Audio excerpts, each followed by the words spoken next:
Hello students, कैसे हो? सब बढ़िया।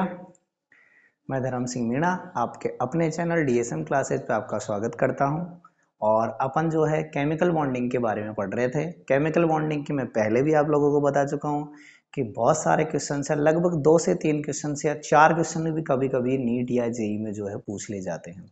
इट मीन्स ये हुआ कि आपके लिए चाहे 11th क्लास का बच्चा हो, चाहे 12th का बच्चा हो, चाहे वो नीट का हो, चाहे वो जेई का हो, उसको केमिकल बॉन्डिंग तैयार करना ही पड़ेगा। ठीक है ना? तो वैसे तो अपने लेक्चर्स कंटिन्यू आ रहे हैं। अब मैं आई होप आपने पहले के देख लिए होंगे, नहीं देखो तो अब देख लेना जाके। ठीक है ना? तो प्लेलिस्ट मैंने बना रखी है चैनल पे, कोई दिक्कत वाली बात है ही नहीं। आराम से आप सर्च करो और देखो।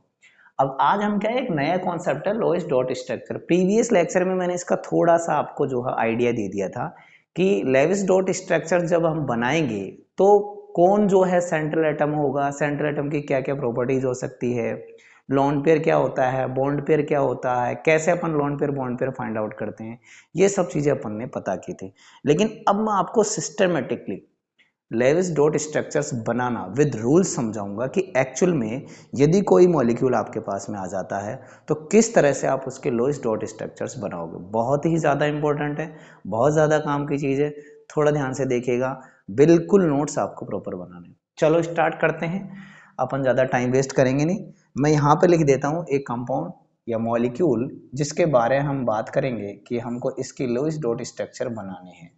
हमको लोइस डॉट स्ट्रक्चर बनाना है CO का, यानी कार्बन मोनोऑक्साइड का। ओके, अब कार्बन मोनोऑक्साइड में क्या क्या चीजें हमको करनी है वो मैं आपको बता देता हूँ। जैसे सबसे पहले क्या होता है इसमें, फर्स्ट कंडीशन ये होती है कि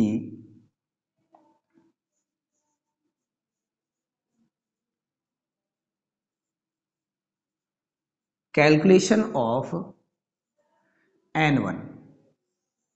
N1 हमको कैसे कैलकुलेट करना है? ठीक है, तो N1 देखो हम ऐसे कैलकुलेट करेंगे कि N1 equal to N1 equal to number of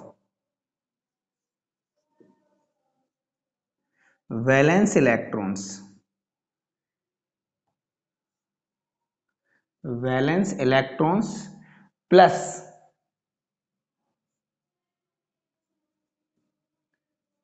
negative charge. ठीक है, माइनस पॉजिटिव चार्ज। क्या आप बात को समझ पा रहे हो मेरी को? मैं कह रहा हूं N1 बराबर होता है number of valence electrons plus, negative है तो प्लस कर दो और पॉजिटिव है तो माइनस कर दो। क्लियर है? चलो यहां आप N1 फाइंड आउट करते हैं।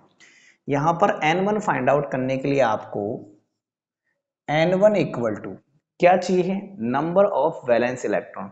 तो कार्बन में नंबर ऑफ वैलेंस इलेक्ट्रॉन्स होते हैं 6, मैंने बताए थे आपको, सॉरी 4।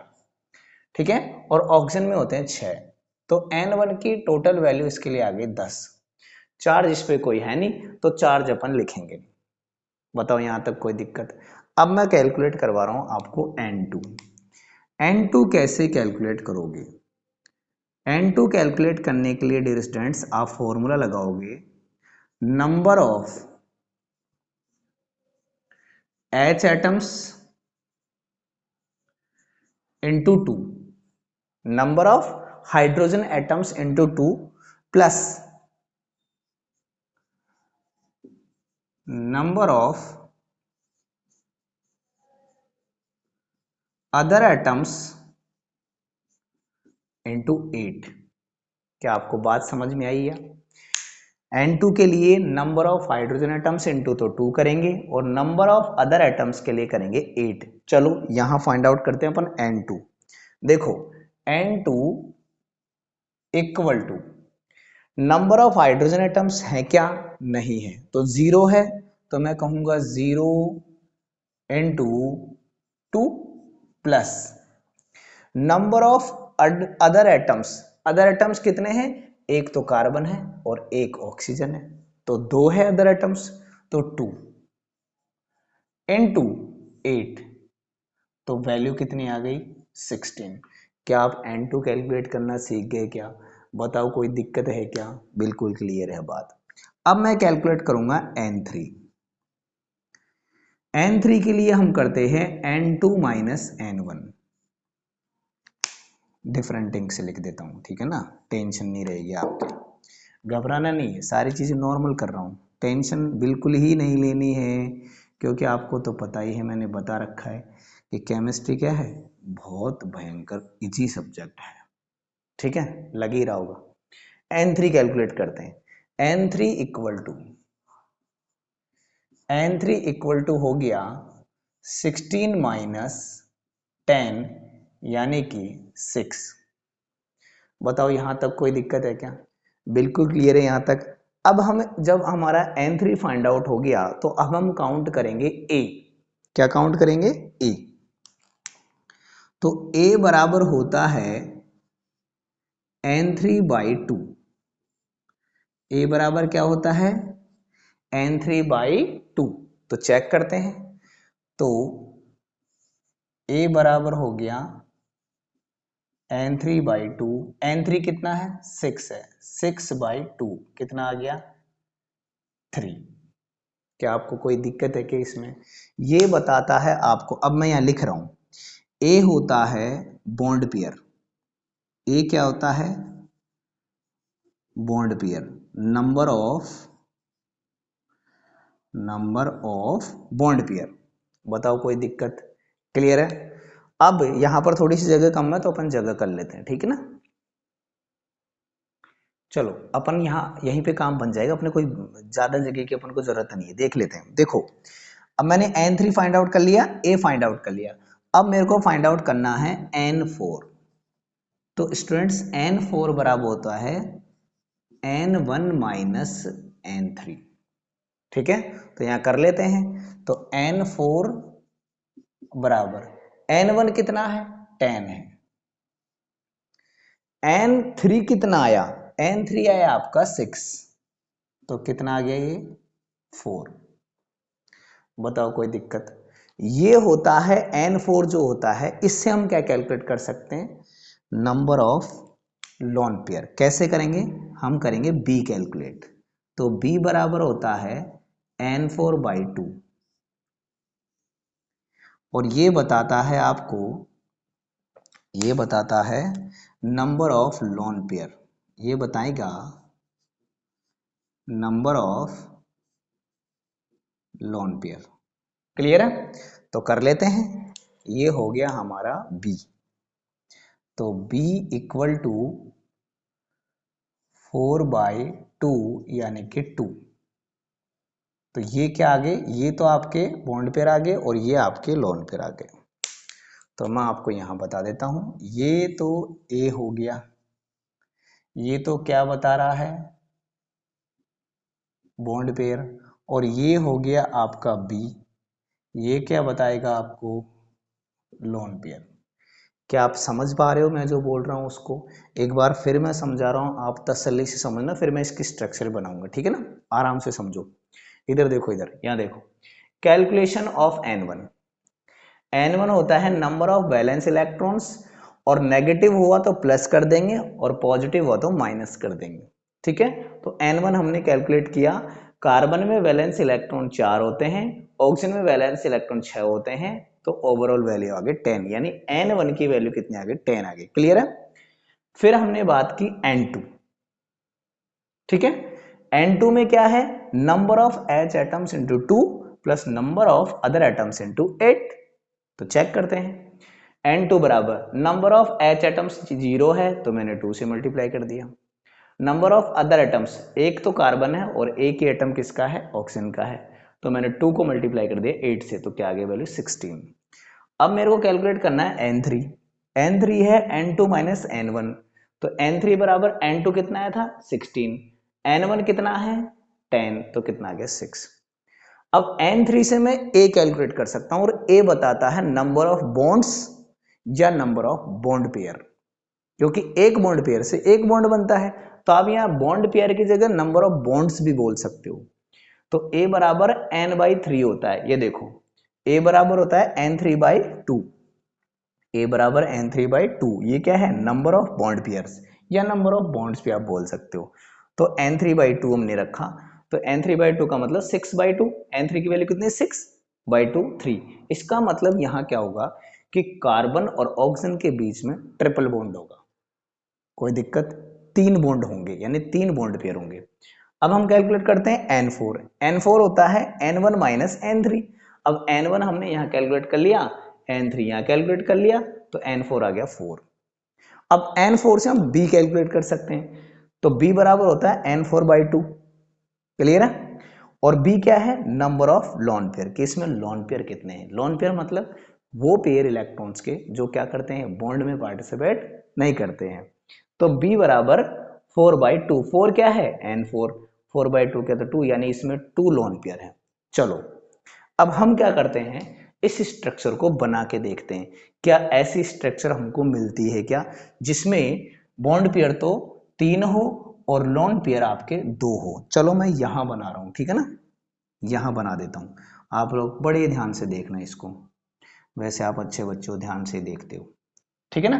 देखो ये हो गया कार्बन, ये हो गया ऑक्सीजन, ठीक है। अब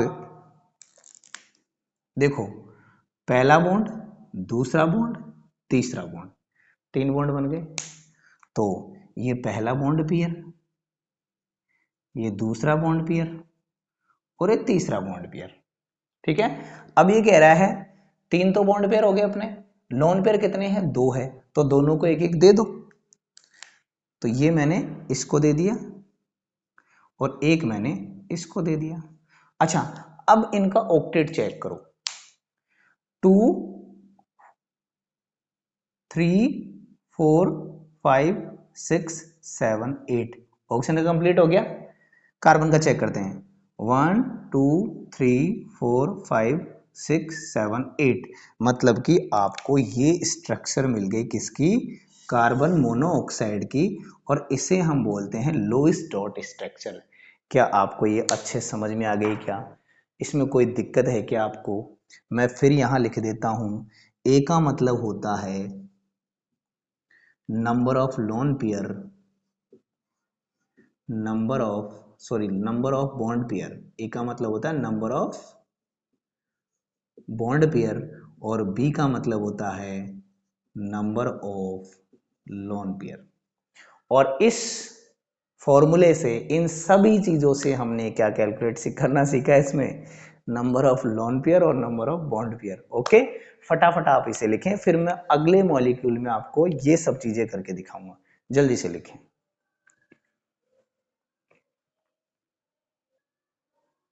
चलो अब मैं आपको कार्बन डाइऑक्साइड में चेक करके बताता हूं कि किस तरह से इसकी अपन लेविस डॉट स्ट्रक्चर बनाएंगे। ओके, सबसे पहले हम कार्बन डाइऑक्साइड के लिए N1 की वैल्यू कैलकुलेट करेंगे।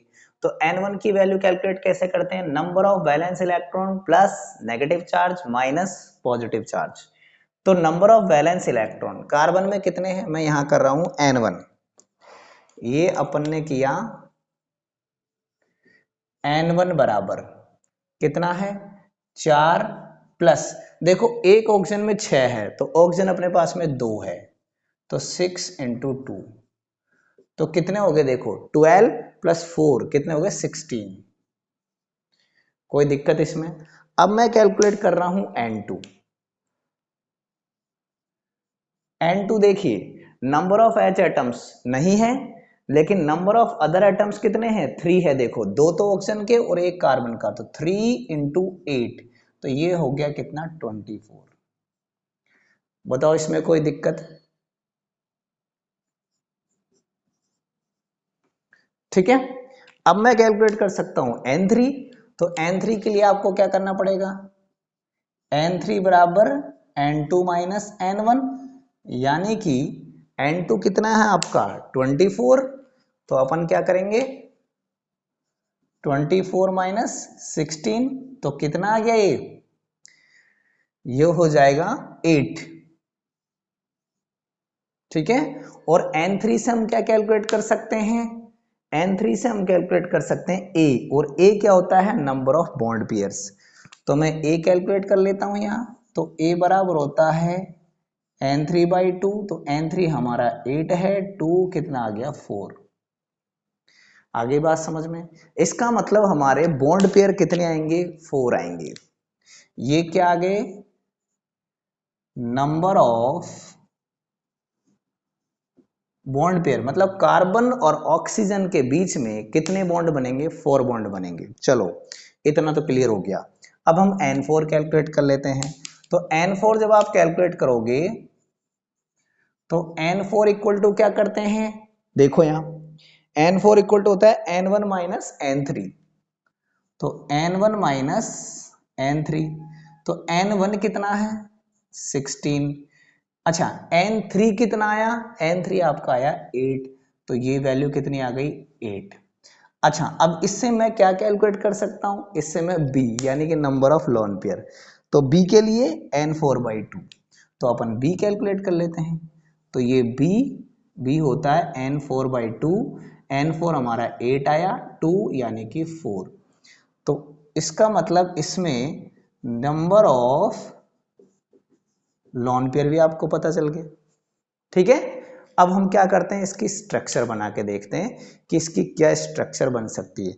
तो देखो मैं यहां पर बना रहा हूं वापिस, ये जगह अपनी सूटेबल है स्ट्रक्चर बनाने के लिए, ठीक है ना, आप लोग ध्यान रख लेना इसका। देखो मैंने यहां तो बना दिया कार्बन, यहां ऑक्सीजन, यहां ऑक्सीजन, ये अपन ने बना दिया कार्बन। अब देखो पहले क्या करो, एक एक बॉन्ड बना दो। एक बनाया, एक बनाया, दूसरा बनाया, दूसरा बनाया, तो टोटल बॉन्ड पेयर कितने हैं? 4। तो 4 बॉन्ड पेयर हो गए। अब अपन चेक करते हैं लोन पेयर। क्या चेक करेंगे? Lone pair. लोन पेयर कितने हैं? लोन पेयर भी अपने पास में 4 है। तो देखो इसको तो दे नहीं सकते, क्योंकि इसको क्यों नहीं दे सकते समझो, इसको लोन पेयर क्यों नहीं देंगे? 1 2 3 4 5 6 7 8, कार्बन का तो ऑक्टेट कंप्लीट हो गया, तो इसको तो लोन पेयर देने से ही रहे। तो हम क्या करो, पहले एक लोन पेयर इसको दो, एक लोन पेयर इसको दे दो, फिर दूसरा लोन पेयर इसको दे दो, और दूसरा लोन पेयर इसको दे दो। तो 2 लोन पेयर इस पे हो गए और 2 लोन पेयर इस पे हो गए। क्या आपको ये बात समझ में आ गई? अच्छा इसकी एक स्ट्रक्चर और बन सकती है। कैसे बन सकती है? ये तो देखो मेन स्ट्रक्चर है इसकी, ये तो आपको ध्यान रखनी है कि मेन स्ट्रक्चर इसकी ये है। एक और क्या बन सकती है? ये कार्बन, ये ऑक्सीजन, ये ऑक्सीजन, मैं यहां 3 बॉन्ड बना दूं, ठीक है। उस केस में यहां लोन पेयर कितने हो जाएंगे? 2 4 6 8, और 2 4 6 8। इस पे तो वैसे भी नहीं आएगा। एक ये भी हो सकता है इसकी, ये कार्बन और यहां पर ट्रिपल बॉन्ड आ जाए और यहां पर ऑक्सीजन, ठीक है। तो अब ये लोन पेयर इस पे तो कितने आ जाएंगे? 2 आ जाएंगे, और इस पर 3 आ जाएंगे, ठीक है। अब इनमें से कौन सी स्टेबल होगी या कौन सी ज्यादा अच्छी होगी, वो तो हम जब क्या करेंगे, फॉर्मल चार्ज कैलकुलेट करना सीखेंगे। अभी जस्ट इसके बाद मैं आपको CO पे भी बताऊंगा, CO2 पे भी बताऊंगा। जितने भी मैं यहां ले रहा हूं ना, लोइस डॉट स्ट्रक्चर में ले रहा हूं ना, उतने सबके मैं फॉर्मल चार्ज भी आपको कैलकुलेट करवाना सिखाऊंगा। और जिस स्ट्रक्चर में, जैसे इसकी 3 स्ट्रक्चर्स मिली, तो तीनों में से जिसमें फॉर्मल चार्ज सबसे कम आएगा वो ही सबसे ज्यादा क्या होगी? स्टेबल होगी। ये बात आप लोग ध्यान रखना। वैसे मैं वहां इस चीज को बता दूंगा, कोई दिक्कत नहीं। क्या आपको इतना समझ में आ गया क्या? आप फटाफट CO2 का बनाओ, फिर अपन एक और मॉलिक्यूल बनाते हैं।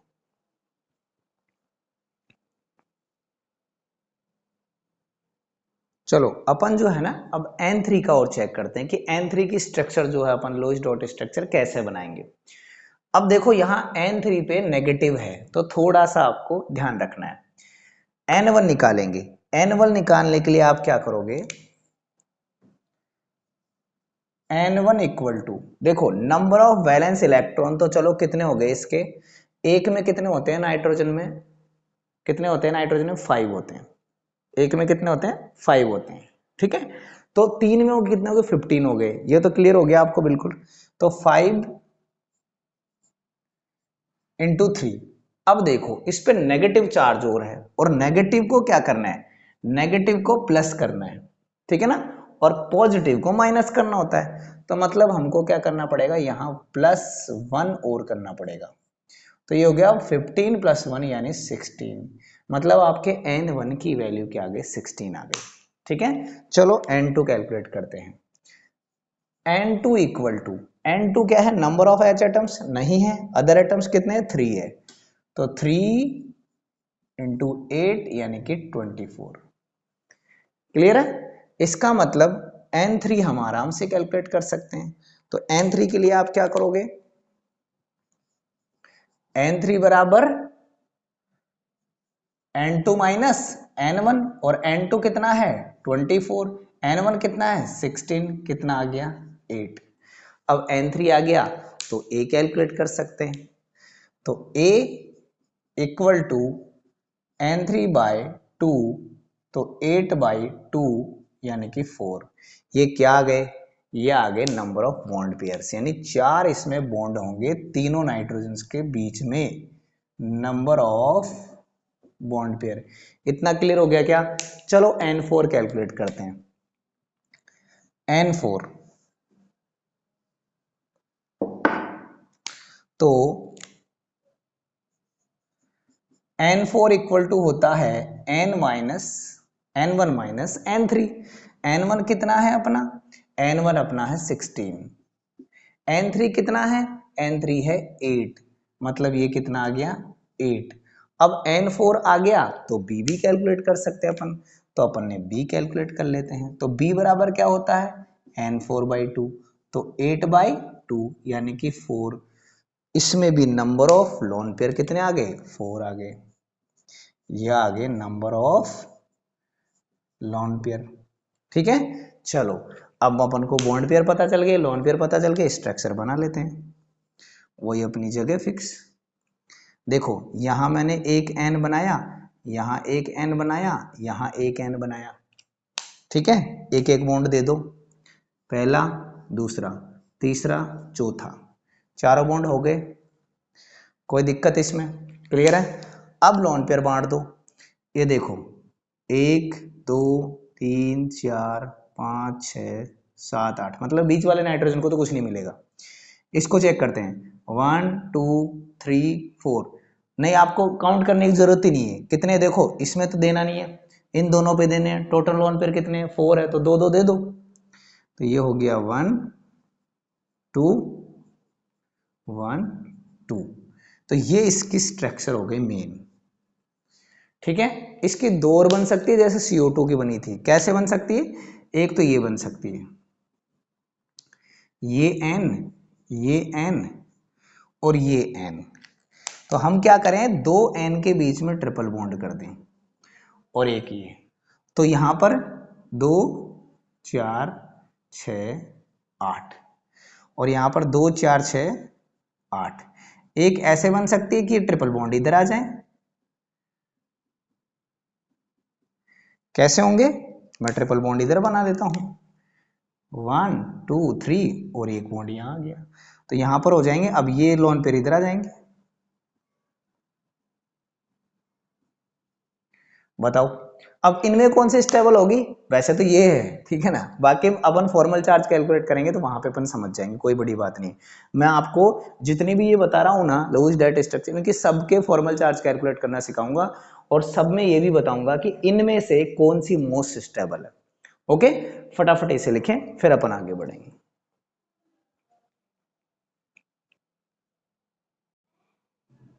चलो फॉर्मल चार्ज कैलकुलेट करना सिखा ही देता हूं मैं आप लोगों को, ठीक है ना, इतनी देर सोच रहे हैं सर बार बार बोल रहे, पता नहीं जाना कब सिखाएंगे।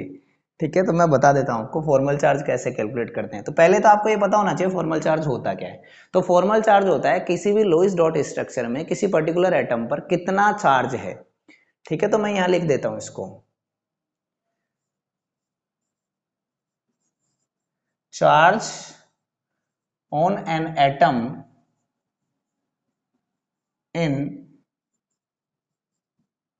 Levi's dot structure. ठीक है, अब इसे कैलकुलेट कैसे करते हैं, इसका एक फॉर्मूला आपको याद रखना है कि फॉर्मल चार्ज इक्वल टू होता है number of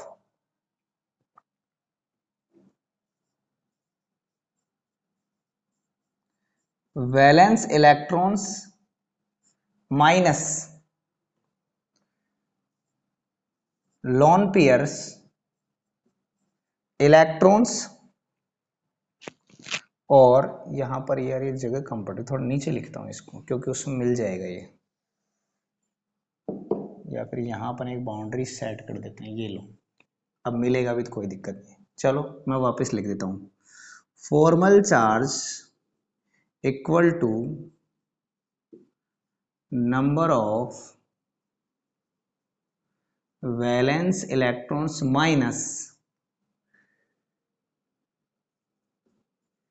electrons of lone pair minus half of electrons of bond pair. ये फॉर्मूला आपको ध्यान में रखना है,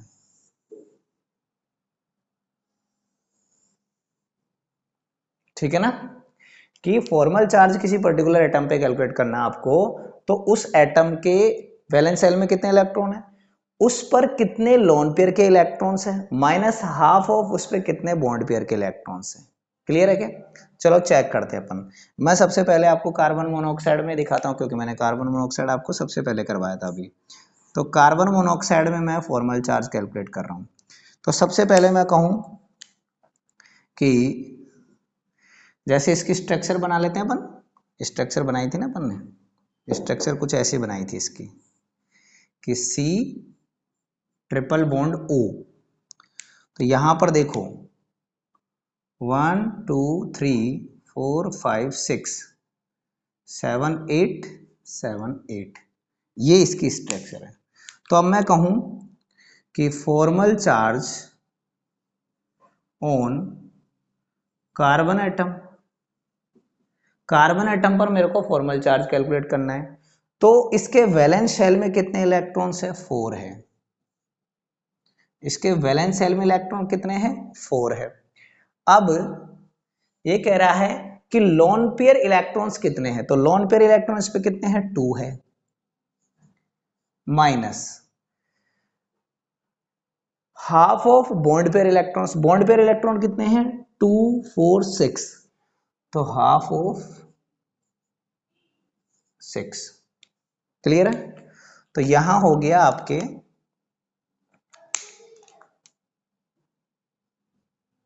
यहां पर हो गया 2 माइनस 3 यानी कि माइनस का 1। क्या आ गया भाई, ठीक है। तो इस पे कार्बन पे कौन सा चार्ज आ गया, -1, मैं यह लिख देता हूं, कार्बन पर आ गया -1 चार्ज, ठीक है। अब अपन चेक करते हैं ऑक्सीजन पर। तो formal charge on oxygen atom, तो ऑक्सीजन एटम में कितने वैलेंस शेल में, 6, माइनस लोन पेयर कितने हैं, 2 इलेक्ट्रॉन्स है, हाफ ऑफ बॉन्ड पेयर कितना, वही 6। तो यहां पर 6 माइनस कितना हो गया, ये आपका बच गया एक तरह से 4 माइनस 3, यानी कितना आ गया, 1, यानी प्लस का 1। तो मैं इस पे लगा दूं प्लस का 1, तो इस पे +1 है, इस पे -1 है, मतलब ये क्या है, स्टेबल है इस फॉर्म में। क्लियर है? अब आप इसको लिखो, फिर मैं आपको कार्बन डाइऑक्साइड में कैलकुलेट करके बताऊंगा सब पे फॉर्मल चार्ज।